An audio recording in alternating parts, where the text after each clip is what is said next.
ما تنسوش تعملوا لايك وشير الفيديو لو عجبكم.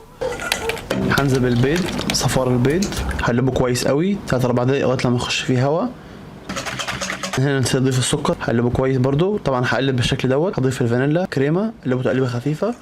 هنخل دقيق، بيكنج باودر، ملح، هقلبه تقليبه خفيفه. وهنزل بالزبده سايحه وزيت، هقلبه برضو يا دوبك تقليبه خفيفه. هعمل الكيكه التانيه هي نفس الخطوات، الفرق بس ان مع الدقيق هضيف كاكاو وقهوه، اضيف عليها الزبده والزيت، اقلبه تقليبه خفيفه برضو، واحطها في بايبنج باك. يا اما بايبنج باك زي ما انتم شايفين كده، هبايب خطوط، او لو ما عندكوش حتى معلقه نقط نقط نقط نقط. وبالاوفست سباتشولا هحاول كده اعمل زي ما انتم شايفين بالشكل دوت، عشان ادخل الكيكات مع بعض.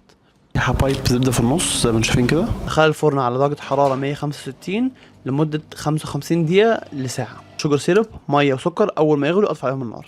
كيكه دافيه حطوا عليها السيرب، اغطيها بلاستيك راب وادخلها التلاجة على الاقل 6 ساعات. كده جبت شوكولاته سيحتها، لوز وشويه زيت، اقلبه كويس قوي وادوها على الكيكه بس شويه تنشف، بعد كده تبقى جاهزه نقطعها. وارش عليها رشه ملح خفيفه تديها طعم تحفه. لو حابين اشارك معاكم افكار تانية اكتبوا لي في الكومنتات. يلا خلينا ندوق. طريه ومويست. حلو قوي. جربوه وقولوا رايكم.